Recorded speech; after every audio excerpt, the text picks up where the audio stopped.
Okay, certificate to bar action at saka indirect contempt. So, ito tayo no sa katarungan pambarangay. Ito, hindi tayo abogado, hindi tayo empleyado ng barangay. Pero as PWD officer at mga taong laging nabubuli, no, para alam natin yung proseso ng barangay, no? Kasi minsan tayo ay nagrereklamo sa barangay, complainant tayo pero hindi tayo nagpupunta. Kasi nga sasabihin nyo marami kayong ginagawa or nagdadahilan kayo. Minsan, wala kayo talagang bilib sa barangay. yan. Totoo yan.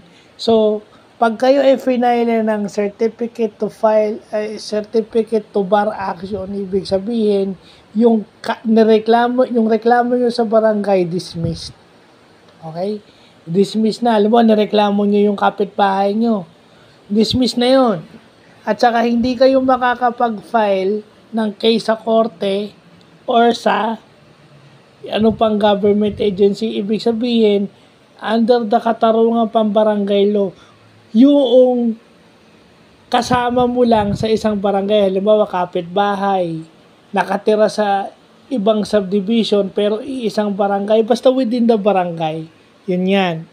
No? At pwede rin kayong makasuhan ng indirect contempt. Ibig sabihin ng indirect contempt is ang hindi nyo pagsunod sa mga summon ng barangay at ito rin ay applicable sa hindi nyo pagsunod sa inuutos ng korte. Indirect contempt. Yan. So, yan yung mga yan yung mga dapat nating malaman sa barangay. Yung barangay assembly nga sinasabi, ginugulo nyo lang mga tao Papunta lang ako sa barangay assembly nung Sabado, meron na akong mga nadinig, di ba? Sa bagay kasi, ang mga tao naman hindi naman talaga nila pinapansin yung barangay. Ang pinapansin agad nila, City Hall. Di ba? So, butit nalaman natin yan. Magandang knowledge sa atin yan. At saka sa knowledge din natin about sa batas. As Filipino citizens, as Pilipino, dapat alam natin yan. Kahit hindi tayo abogado. No?